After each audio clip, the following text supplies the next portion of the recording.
Aham. Selamat datang kembali di channel Slime01. Di part kedua series manhwa ini, kita akan melanjutkan petualangan yang mendebarkan dan menyelami konflik yang semakin intens. Jangan lupa untuk like video ini dan subscribe agar kalian tidak ketinggalan setiap momen seru dan update terbaru dari series ini. Yuk kita mulai. Kemarin kita sudah sampai sini. Kita diberitahukan siapa saja 8 Demon Supreme. Moguk tidak percaya pada siapapun pada 8 Demon Supreme. Kemudian setelah itu, ketika Moguk berjalan keluar, dia tiba-tiba mendengar keributan dari luar ruangan. Suara itu berasal dari sekelompok orang yang menghina Lian. Ketika Moguk melangkah keluar, dia mendapati bahwa mereka adalah sekumpulan orang-orang bodoh yang berusaha mengintimidasi Lian. Lian berdiri menghadang mereka, menolak izin untuk bertemu dengan Moguk yang sedang berlatih. Karena itu mereka membentak dan menghina Lian tanpa rasa segan. Melihat situasi tersebut, Moguk segera mengenali mereka sebagai murid dari Bloodhaven Bladesman bernama Yang Po. Moguk memahami alasan dibalik sikap arogansi mereka. Sejak ayahnya mengumumkan bahwa siapapun bisa menjadi pemimpin kultus demonik, mereka tidak lagi menghargai Moguk sebagai tuan muda. Mereka merasa berhak untuk meremehkan dan memperlakukan orang lain, termasuk Lian. Moguk merasa marah, bukan hanya untuk dirinya sendiri, tetapi juga untuk Lian. Dia tahu saatnya untuk menunjukkan siapa yang benar-benar berkuasa. Di sana, Yang Po dan kelompoknya berlagak petantang petenteng. Mereka datang ke sini karena insiden yang terjadi dengan Fu Yunho. Kini, tangan Fu Yunho tidak bisa digunakan lagi, dan Yang Po meminta Moguk untuk bertanggung jawab dengan minta maaf secara langsung. Namun, Moguk tahu alasan sebenarnya di balik kedatangan Yang Po. Dia menyadari bahwa Yang Po datang ke sini bukan hanya untuk Fu Yunho, tetapi karena saat ini belum ditentukan siapa yang akan menjadi murid terbaik dari Bloodhaven Bladesman. Dengan kata lain, Yang Po ini sedang mencari perhatian. Tanpa basa-basi, Moguk langsung berkata, "Bagiku, meskipun kau mencari perhatian, kau tidak akan terpilih sebagai murid terbaik." Yang Po langsung membentak dan mengelak. Dia menegaskan bahwa kedatangannya ke sini hanya demi Fu Yunho. Moguk sedikit terbawa emosi. "Diamlah, sekarang kau yang harus meminta maaf." Yang Po tentu saja bingung. Kenapa dia harus meminta maaf? Dia tidak bersalah. Namun yang dimaksud Moguk bukanlah kepada dirinya, melainkan ke Lian. Lian yang mendengar itu sedikit terkejut. Dia tidak mempermasalahkan hinaan yang baru saja dilontarkan. Tetapi Moguk bersikeras. Dia merasa keberatan atas hinaan tersebut. Moguk berkata sekali lagi, "Yang Po, tadi kau telah menghina bawahanku. Sekarang berlutut dan meminta maaf padanya." Namun Yang Po enggan berlutut dan malah menghina Lian untuk kedua kalinya. "Apa? Kau memintaku untuk minta maaf pada si gendut ini?" Mendengar hinaan itu, Moguk mulai geram. Yang Po kembali berteriak, "Jangan bercanda, aku lebih baik mati daripada harus minta maaf padanya." Moguk sedikit terseringai, karena itulah yang dari tadi dia ingin dengar. Sebuah tantangan yang tak terduga. Ia kemudian mengeluarkan pedangnya, membuat semua orang tercengang, termasuk Yang Po, bawahannya, dan Lian. Siapa sangka masalah sepele bisa berujung pada kematian. Untuk yang ketiga kalinya, Moguk menegaskan, "Berlututlah dan minta maaf padanya sekarang juga, atau kau lebih memilih bertarung denganku." Meskipun Moguk adalah anak pemimpin Heavenly Demon, Yang Po percaya diri dapat mengalahkannya. Yang Po bertanya, "Kenapa kau berbuat sejauh ini?" Dengan nada tegas, Moguk menjawab, "Aku bisa memahami jika kau datang ke sini untuk balas dendam, tetapi aku tidak akan terima dan tidak akan membiarkannya jika kau menghinanya." Lian terkejut mendengar pernyataan tersebut. Dia menyadari Moguk telah berubah. Tampaknya pertarungan tidak bisa dihindari. Yang Po merasa percaya diri, tetapi dia tidak menyangka situasinya akan seserius ini akibat hinaan yang dia loncarkan. Kini Moguk mulai menyadari bahwa Lian sangat berharga.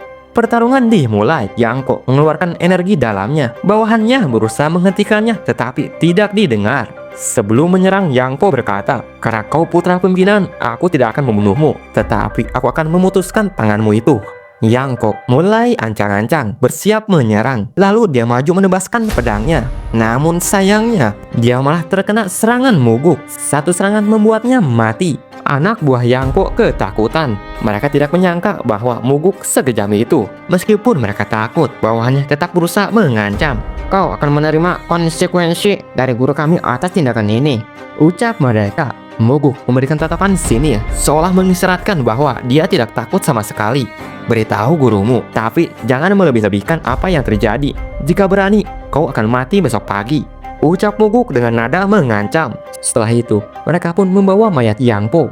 Kemudian Lian bertanya, kenapa Moguk segitunya terhadapnya? Moguk menjawab, Yangko pantas mendapatkannya karena kebodohannya. Perkataan Moguk barusan tidak sepenuhnya kebohongan. Lian memang berharga, tetapi di lain sisi juga ada keuntungan buat Moguk. Mereka menyadari bahwa tindakan Moguk barusan sangat berisiko. Guru Yangko tidak akan membiarkan masalah ini begitu saja. Dia adalah salah satu dari 8 Supreme yang memiliki pengaruh besar, tidak hanya dengan banyak bawahan, tetapi juga kekuatan yang sangat tangguh. Kini, Moguk telah mengambisi 2 murid Bloodhaven Bloodsman. Lian sangat mengkhawatirkannya, takut Bloodsman akan balas dendam. Namun, Moguk tidak khawatir karena dia tahu betul sifat Bloodsman. Dia tidak akan bertindak sembarangan dan sembrono. Sebelum mengetahui resikonya, Moguk berusaha menenangkan Lian dengan mengatakan bahwa semuanya akan baik-baik saja. Lian tersenyum bahagia, sangat berterima kasih karena sudah mendukungnya. Di sisi lain, Fuyungho dan Yangko telah Moguk bunuh. Dia tahu setelah ini perhatian seluruh kastil pavilion akan tertuju padanya. Mereka tidak akan bertindak sembarangan. Dengan tindakan ini, Moguk sedikit membuktikan bahwa ya memang kuat.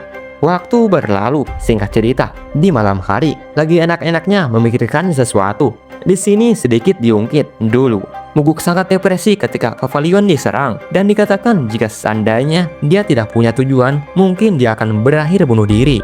Di sana sangat hening. Namun tiba-tiba sebuah pedang mengarah padanya. Ternyata pedang itu milik Bloodsman. Jika Moguk bergerak sedikit saja, ia pasti akan mati. Bloodsman terlihat sangat marah dan murka. Sementara itu, Moguk tetap tenang, memikirkan berbagai kemungkinan untuk lolos. Saat ini, ia sadar belum bisa membunuh Bloodsman. Tak lama, kemudian pedang itu ditaruh kembali dan Bloodsman langsung duduk di samping Moguk dengan tatapan amarah yang tertahan. Bloodsman bertanya, "Kenapa kau membunuh muridku?"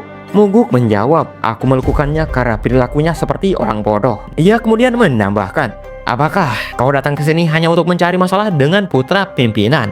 Setelah perkataan Moguk barusan, Bloodsman mengenuskan pedangnya kembali sembari berkata, "Mari kita lihat, jika aku membunuhmu, apa yang akan dilakukan ayahmu?" Moguk menjawab dengan tenang, "Apa kau tidak bisa membayangkannya? Tatapan ayahku yang keji itu." Mendengar itu, Bloodsman menurunkan pedangnya kembali, kemudian membuat sesuatu di tanah. Kotak kecil menanda kepercayaan ayahnya pada Moguk, sedangkan yang besar kepercayaannya pada Bloodsman. Mendengar itu, Moguk kurang setuju. Mau sekeji apapun ayahnya, Moguk adalah putranya. Paling tidak perbandingannya 7-3. 3 untuk Bloodsman, balas Moguk. Terlihat Bloodsman semakin geram. Terlihat jelas kalau dia ingin sekali memenggal kepala Moguk. Bloodsman mengacungkan senjatanya kembali sembari berkata, "Sudah aku bilang, mari kita buktikan. Jika aku memenggal dan membawanya pada ayahmu, apa yang akan dia lakukan? Apa dia akan membunuhku juga?" Moguk sedikit tertekan dengan pancaran energi Bloodsman. Tidak perlu mengujinya, karena dia punya 2 putra. "Dan kau hanya 1, jawab Moguk. Setelah mendengar kalimat itu, Bloodsman tersenyum kembali. "Kau memang anak yang pintar. Aku juga sedikit kejam. Aku berharap kita tidak akan sering bertemu," ucap Bloodsman. Setelah itu, dia pergi meninggalkan Moguk. Untuk sementara Moguk menghela napas lega. Rasa sakit di pinggangnya mulai terasa hanya karena sedikit pergerakan disenggol. Namun dengan ditambah energi dalam, bisa membuatnya terluka parah. Kali ini Moguk memahami sifat Bloodsman dengan baik. Dia menyadari bahwa Bloodsman tadi telah mengatakan akan mencoba membunuhnya. Dia mengatakan itu sebanyak 3 kali. Dengan kata lain, kedatangan Bloodsman memang bertujuan untuk mengambil nyawanya. Namun Bloodsman juga memikirkan berbagai kemungkinan. Yang paling ditakutinya adalah ayah Moguk. Satu langkah salah, Bloodsman bisa mati di tangan ayah Moguk. Moguk juga menyadari bahwa Bloodsman sangat pandai menilai karakter seseorang. Kedatangannya bukan hanya untuk mengancam, tetapi juga untuk menguji Moguk. Dengan berburu bersama ayahnya dan membunuh 2 murid Bloodsman, hal itu menciptakan kesan tentang apakah Moguk hanya penghalang bagi Bloodsman atau memiliki potensi lain. Itulah yang terus dipikirkan Moguk. Dia memahami bahwa keputusan Bloodsman akan sangat bergantung pada penilaian tersebut. Waktu berlalu dan scene pun berganti. Moguk menjanjikan untuk melatih dirinya mendalami teknik yang diajarkan oleh ayahnya. Saat berlatih, tiba-tiba ia merasakan pancaran energi yang sangat dikenalinya. Ia pun bergegas keluar dan ternyata yang menunggunya di luar adalah ayahnya. Tanpa tahu apa yang sebenarnya terjadi, hingga ayahnya datang menemuinya. Ayahnya langsung bertanya, "Mengapa Moguk membunuh murid Bloodsman?" Tentu saja Moguk menjawab dengan jujur tentang apa yang telah terjadi. Dan disitulah alasan ayahnya datang. Bloodsman telah memberitahukan kepada ayahnya bahwa Moguk telah membunuh muridnya. Bloodsman meminta agar Moguk dihukum. Ayah Moguk sendiri tidak menyangka bahwa Bloodsman akan meminta hal ini. Karena dia tahu betul bahwa Bloodsman bukan tipe orang yang akan meminta sesuatu hanya karena kematian muridnya. Begitu mendengar bahwa Moguk akan dihukum, Moguk mulai berpikir bahwa saat ini Bloodsman sedang menguji seberapa dalam hubungan Moguk dengan ayahnya, serta apakah Moguk termasuk kandidat yang diinginkan ayahnya. Bloodsman adalah orang yang cerdik, tidak mungkin dia bertindak tanpa berpikir panjang. Itulah yang ada di dalam pikiran Moguk. Di sana ayah Moguk memutuskan untuk menghukum Moguk. Namun sebelum itu, dia membahas kembali pertanyaan yang pernah diajukan Moguk saat berburu bersama. Siapa dari 8 demon supreme yang paling dipercayainya? Ketika itu ayahnya hanya diam tanpa memberikan jawaban. Kini, di momen ini, ayah Moguk akhirnya menjawab. Dia menyatakan bahwa dari 8 demon supreme, tidak ada satupun yang dia percaya. Mendengar itu, Moguk terkejut. Dia tidak menyangka bahwa ayahnya tidak percaya pada siapapun. Ayahnya masih membahas perkataan Moguk saat berburu. Waktu itu, Moguk pernah mengatakan bahwa hierarki dan disiplin harus ditegakkan di dalam kultus ini. Ayahnya meminta Moguk untuk mengungkapkan apa yang dia pikirkan. Moguk pun berkata, "Aku rasa saat ini kita sudah keluar dari Paths of the Demon." Mendengar itu, ayah Moguk sedikit terkejut. Moguk melanjutkan, "Bagiku, Paths of the Demon adalah sesuatu yang hanya dimiliki oleh kita. Hanya kita yang bisa melawan kejahatan absolut. Yang aku maksud adalah kejahatan yang kejam dan kelam. Hanya kita, keberadaan di Murim, yang mampu menyingkirkan kejahatan absolut. Ketika paksi ortodoks tidak bisa mengatasi mereka, tapi kita mampu. Saat itulah kita telah menyelesaikan Paths of the Demon." Ayah Moguk terkejut lagi, tidak merespon apa-apa, hanya terdiam. Sementara itu, Moguk mengungkapkan alasan dibalik pemikirannya. Semua itu berasal dari masa lalunya yang kelam. Karena itulah Moguk bisa berpikir seperti itu. Di situ Moguk juga berpikir tentang sikap ayahnya. Dia yakin ayahnya tidak pernah terpikirkan hal ini. Kemudian ayah Moguk berkata, "Apa ada pemikiran arogan lagi?" Moguk sedikit terkejut dan menjawab bahwa tidak ada lagi. Setelah mendengar pola pikir Moguk barusan, ayahnya mulai mengerti mengapa Bloodsman ingin menindak Moguk. Dia menyadari bahwa Bloodsman melihat potensi dalam diri Moguk, entah sebagai penerus atau sebagai ancaman yang bisa mengacaukan rencananya. Kemudian Moguk disuruh mengikutinya ke suatu tempat. Mereka pergi ke sini, Minor Heaven Cave, tempat latihan khusus untuk orang-orang tertentu. Dikatakan bahwa masukinya memang mudah, tetapi yang sulit adalah keluar. Untuk bisa keluar, seseorang harus menyelesaikan semua ujian yang ada di dalamnya. Jika gagal, mereka akan terjebak selama-lamanya di sana. Banyak orang yang telah mati di dalam tempat itu. Bahkan kakaknya juga yang pernah memasukinya tidak pernah menceritakan kepada siapapun apa yang dia alami. Meskipun tempat itu sangat berbahaya, dengan ujian yang berpotensi mengakibatkan kematian, Moguk tetap harus memasukinya setidaknya sekali seumur hidup. Ayahnya membawa Moguk ke tempat itu. Dengan kata lain, hukumannya adalah memasuki gua tersebut. Dikatakan bahwa ayahnya pertama kali masuk saat masih seumuran dengan Moguk dan berhasil melewati dalam waktu 2 bulan. Moguk terkejut mendengarnya. Ayahnya adalah sosok yang sangat kuat dan merupakan ahli di antara para Heavenly Demon. Diperlukan waktu yang lama untuk menyelesaikan ujiannya, dan hal ini membuat Moguk khawatir dengan tantangan di dalamnya. Dikatakan bahwa di masa ayahnya, hanya dia seorang yang mampu menyelesaikan ujian dalam kurun waktu 2 bulan. Yang lainnya membutuhkan waktu sekitar 3 tahunan. Moguk tidak punya pilihan. Bahkan dia juga tidak bisa mempersiapkan diri, karena ini bukan ujian untuknya. Ini adalah sebuah hukuman yang diberikan. Moguk berpikir sejenak dan mulai bertanya-tanya kepada ayahnya. Apakah karena permintaan Bloodsman, ayahnya tidak peduli dengan hidup atau matinya? Ataukah apakah ayahnya percaya bahwa dia bisa melewati ujian ini? Itulah yang ada dalam pikiran Moguk. Kemudian Moguk berkata, "Baiklah, aku tidak punya pilihan. Aku akan mencoba keluar secepatnya dari rekor yang ayah buat." Tak disangka, ayahnya tersenyum. "Cobalah untuk tetap bertahan hidup saja," ucap ayahnya. Moguk sudah memasuki gua. Melangkah dengan hati-hati. Di pojokan, dia menemukan pahatan tulisan, "Tumbangkan musuh tanpa Sword Aura atau Ancient Aura. Jika gagal menyelesaikan dalam waktu yang ditentukan, coba lagi setelah 10 hari. Jika siap, berdirilah di hadapan lingkaran merah." Terlihat di sana terdapat makanan, meskipun hanya pil energi. Tanpa ragu, Moguk berdiri di dalam lingkaran merah.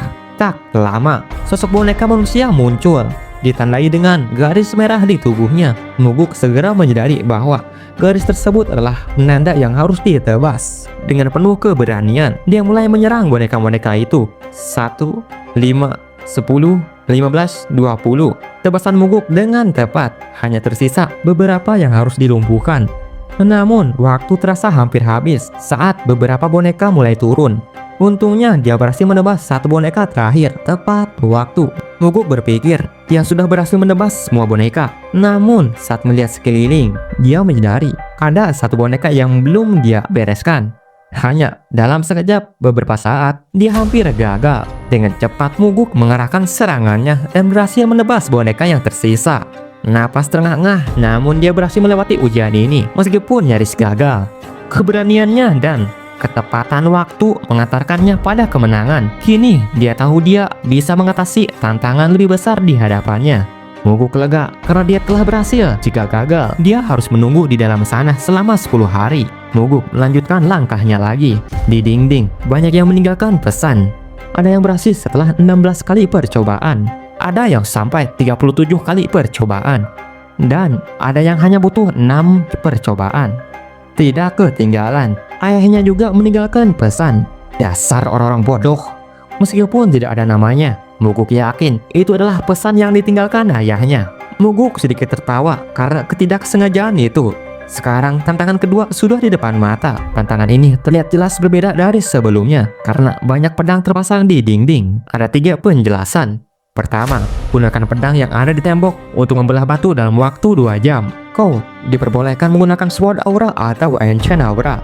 Kedua, jika kau tidak bisa menyelesaikan dalam waktu yang ditentukan, kau bisa mulai kembali dalam 20 hari. Ketiga, jika sudah siap, berdirilah di dalam lingkaran. Tanpa ragu, Moguk langsung berdiri di lingkaran. Jika menggunakan Sword Aura, tentu semuanya akan menjadi sangat mudah. Namun, ada sebuah kejanggalan. Tantangan ini terasa terlalu mudah dan gampang. Moguk berusaha untuk tidak menggunakan Sword Aura, dan dia bersiap menebas batu tersebut. Sayangnya bukan batu yang terbelah, malah pedangnya yang hancur. Moguk terus mencoba, tetapi tidak ada satupun yang berhasil. Pedangnya terus-menerus rusak. Tidak ada cara lain untuk membelah batu tersebut. Akhirnya, Moguk memutuskan untuk menggunakan Sword Aura. Namun, saat dia hendak menebasnya, dia menyadari ada sesuatu yang janggal. Ini terlalu mudah. Kemudian, Moguk melihat tulisan yang ditinggalkan oleh pendahulunya. Dari semua tulisan yang ada, hanya tulisan ayahnya yang memberikan sedikit petunjuk. Ayahnya meninggalkan pesan. Ngomong kosong semuanya. Jika ada hawa, kau tidak bisa. Moguk merenungkan kembali pesan tersebut, mencoba mencari tahu apa yang dimaksud ayahnya. Moguk berpikir sejenak, merasa heran dengan tulisan ayahnya. Dia mengingat kembali aturan tantangan ini. Aturannya, kau boleh menggunakan Sword Aura atau tidak. Akhirnya, Moguk menyadarinya. Seharusnya dia bisa membelah batu itu meskipun tanpa Sword Aura. Moguk kembali mencoba, melakukan berbagai cara dan menggunakan berbagai jenis senjata. Tetapi tidak ada yang memberikan hasil yang diharapkan. Bahkan tidak sedikit pun ada goresan pada batu tersebut. Moguk mulai merasa resah. Moguk mulai merasa lelah dan kesal, terutama karena waktu semakin menipis. Dia sangat ingin menggunakan Sword Aura karena jika digunakan, batu itu pasti akan terbelah. Namun, mengingat kalimat yang ditinggalkan ayahnya, Moguk teringat bahwa ayahnya pasti berhasil membelah batu tersebut tanpa Sword Aura. Tiba-tiba, Moguk ingat teknik yang pernah diajarkan ayahnya. Teknik yang dipelajari saat berburu. Dia pun memutuskan untuk menggunakan teknik tersebut. Energi dalamnya yang dialirkan ke udara membuat Moguk bisa melihat tanda tipis. Sebuah tanda yang tidak bisa dilihat oleh mata telanjang. Dengan penuh konsentrasi, Moguk bersiap untuk menebas. Sekali tebasan, akhirnya batu itu berhasil terbelah. Siapa sangka di dalamnya terdapat sebuah bola kecil.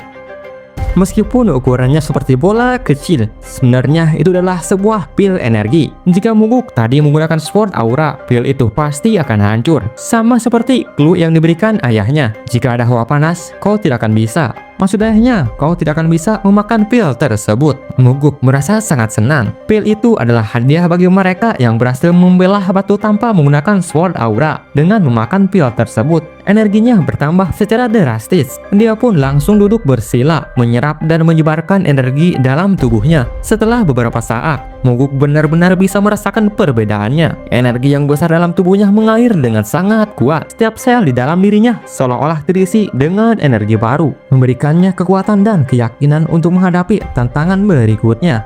Singkat cerita, sekarang ujian ketiga. 1. Membedakan hidup dan mati. 2. Jika kau tidak bisa menyelesaikan dalam waktu yang ditentukan, kamu dapat mencoba lagi setelah 5 hari. 3. Jika sudah siap, berdirilah di lingkaran. Moguk merasa bingung membaca instruksi itu. Apa sebenarnya yang dimaksud dengan membedakan hidup dan mati? Meskipun begitu, jika terus dipikirkan tidak ada gunanya. Setelah merenungkan, ia pun berdiri di lingkaran merah. Ujiannya ternyata sederhana. Ia harus membedakan daun obat-obatan dari daun beracun. Kali ini, Moguk merasa ujian ini akan sangat mudah. Karena di masa lalu, Daingja sering memintanya mencari tanaman obat. Di sana, Moguk memilih satu tanaman obat, dan pilihan itu ternyata tepat, tidak hanya sekali. Tetapi pada pilihan kedua pun ia berhasil. Moguk melalui ujian ketiga dengan mudah, dan sekarang dia bersiap-siap menghadapi ujian keempat, yang sekaligus menjadi ujian terakhir. 1. Bertahan hidup dari ilusi perangkap hidup dan mati. 2. Jika kamu mati dalam ilusi perangkap, maka kamu benar-benar akan mati. 3. Jika sudah siap, berdirilah di lingkaran merah. Moguk menyadari jika gagal dalam tantangan ini, maka itu berarti kematian. Sebelum melangkah ke lingkaran merah, Moguk membaca clue yang diberikan oleh pendahulunya. Banyak clue namun tidak berarti, kecuali pesan dari ayahnya, jangan istirahat. Setelah membaca kata-kata itu, Moguk lalu bersiap menghadapi ujian terakhirnya. Moguk melangkah masuk ke dalam lingkaran. Tak lama, sebuah ilusi tercipta yang ternyata berada di dalam gua. Kini tampak seperti di tengah gurun pasir. Ilusi itu sangat nyata, membuatnya terpesona sejenak. Tiba-tiba, mayat hidup muncul dari dalam tanah. Meskipun hanya ilusi, Moguk merasakan hawa membunuh mereka. Moguk sedikit tersenyum, melihat ini sebagai peluang berlatih simulasi pertempuran. Mayat-mayat hidup itu tampak lemah, jumlahnya bisa diatasi dengan mudah. Namun, sering berjalannya waktu, ia mulai kewalahan, nafasnya terengah-engah. Meski telah banyak musuh yang ia kalahkan, jumlah mereka tidak berkurang. Moguk tak punya pilihan. Ia mengeluarkan teknik pamungkasnya. Sekali gerakan, mayat hidup yang ada hancur. Tetapi, gerombolan mayat hidup kembali muncul. Jumlahnya lebih banyak dan lebih kuat. Kali ini, Moguk benar-benar terdesak. Musuhnya kian kuat, dan dia teringat pesan ayahnya. Jangan istirahat. Sekarang ia paham yang dimaksud ayahnya itu. Di tempat itu, tidak ada pilihan lain selain terus bertarung. Ia mengayunkan pedangnya tanpa henti, bertempur melawan ratusan mayat hidup. Setelah perjuangan yang panjang, akhirnya tersisa satu mayat hidup. Dengan konsentrasi penuh, Moguk berhasil menebasnya tanpa luka sedikit pun, hanya merasakan kelelahan. Tak lama setelah itu, ilusi itu memudar dan Moguk kembali ke dalam gua. Dia merasa bangga terhadap kemampuannya. Meski lelah, pengalaman ini mengajarinya pentingnya ketahanan dan keberanian. Dalam hati, Moguk berjanji untuk berlatih lebih keras lagi. Di dalam gua, Moguk mengungkapkan bahwa dia telah berhasil menyelesaikan ujiannya. Dengan senyuman bahagia, Moguk kini mengetahui seberapa kuat dirinya. Dia menyelesaikan tantangannya hanya dalam 1 hari, sementara ayahnya membutuhkan waktu 2 bulan. Kalian tidak salah dengar, Moguk menyelesaikannya hanya 1 hari.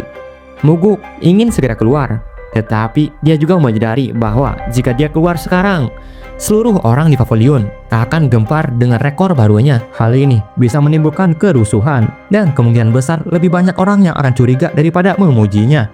Dengan pertimbangan itu, Moguk memutuskan untuk tetap tinggal di dalam gua untuk sementara waktu. Dia berencana menghabiskan lebih banyak waktu untuk berlatih.